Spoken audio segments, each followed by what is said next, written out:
తెలంగాణలో పెరుగుతున్న పంట వ్యర్థాల దహనం ఘటనలు ప్రాణ నష్టాలపై రాష్ట్ర ప్రభుత్వం కఠిన చర్యలు సిద్ధమైంది.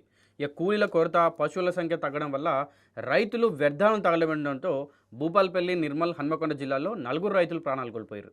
ఈ నేపథ్యంలో శాటిలైట్ నిఘా ద్వారా పంట వ్యర్థాల తగలబెట్టడం వారిని గుర్తించి ఎన్టీటీ నిబంధనల ప్రకారం 2500 నుంచి 15,000 వరకు జరిమానాతో పాటు ఎయిర్ యాక్ట్ కింద 3 ఏళ్ల జైలు శిక్ష విధించేలా ప్రభుత్వం ఉత్తర్వులు జారీ చేసింది.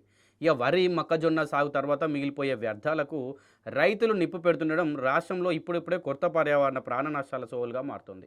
ఇక ఇటీవల కాలంలో పలు జిల్లాల్లో పంట వ్యర్థాలను తగలబెడుతూ పలువురు రైతులు ప్రాణాలు కోల్పోవడం, వందల క్వింటాళ్ల పంట నష్టం వాటిల్లడం పట్ల తెలంగాణ ప్రభుత్వం తీవ్ర ఆందోళన వ్యక్తం చేసింది.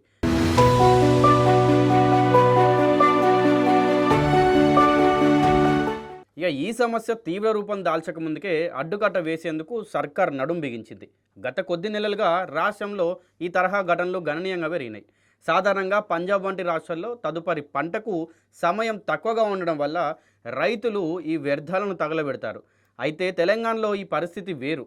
గ్రామీణ ప్రాంతాల్లో వ్యవసాయ కూలీలు కొరత తీవ్రం కావడం, పశువుల సంఖ్య క్రమంగా తగ్గిపోవడమే ఇందుకు ప్రధాన కారణాలని అధికారులు విశ్లేషిస్తున్నారు. ఇక గతంలో ఎండుగడ్డిని పశువులు మేతగా ఉపయోగించేవారు. కానీ ఇప్పుడు పశువులు లేకపోవడంతో పొలాలను త్వరగా శుభ్రం చేసేందుకు రైతులు సులభమైన మార్గంగా భావించి నిప్పు పెడుతున్నారు. ఇప్పటికే ఖమ్మం, హన్మకొండ, మహబూబాబాద్ జిల్లాల్లో ఈ సమస్య తీవ్రమైంది. ఇక ఖమ్మం జిల్లా పాదర్లపాడులో ఇలా పెట్టిన మంటలు పక్క పొలాలకు వ్యాపించి వందల క్వింటాన్ల దిగుబడి బూడిదైందట. పంట వ్యర్థాల దహనం కేవలం పర్యావరణానికే కాదు, రైతుల ప్రాణాలకు ముప్పుగా మారింది. మే 24న భూపాల్పల్లి జిల్లాలో చంద్రమౌళి అనే రైతు వ్యర్థాలను తగలబెడుతూ మంటలో చిక్కుని సజీవ దహనమైండు. ఈ ఘోరాన్ని కల్లార చూసిన ఆయన భార్య భాగ్యమ్మ గుండె ఆగి అక్కడికక్కడికే మృతి చెందింది. మే 13న నిర్మల్ జిల్లాల మంద గంగన్న అనే రైతు మొక్కజొన్న వ్యర్థాలకు నిప్పు పెట్టగా ఆ మంటలు పక్కనే ఉన్న వరి పొలానికి వ్యాపించినాయి. వాటిని ఆర్పే క్రమంలో ఆయన కూడా కాలి బూడిదైపోయిండు. మే 10న హన్మకొండ జిల్లాలో జైపాల్ రెడ్డి అనే వృద్ధ రైతు వ్యర్థాలకు నిప్పు పెడుతూ ప్రమాదవశాత్తు జారిపడి మంటల్లో కాలి ప్రాణాలు కోల్పోయిండు. నిబంధనలు ఉల్లంఘిస్తే నేషనల్ గ్రీన్ ట్రిబ్యునల్ మార్గదర్శకాలు, ఎయిర్ యాక్ట్ కింద కేసులు నమోదు చేసి 3 ఏళ్ల వరకు జైలు శిక్ష విధిస్తారు.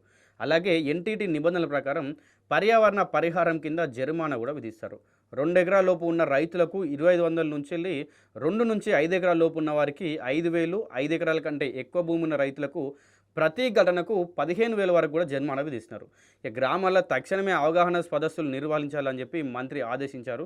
సో ఎవ్వరు కూడా పంట పొలాలకు మంటలు పెట్టకుండా జాగ్రత్తగా ఉండండి.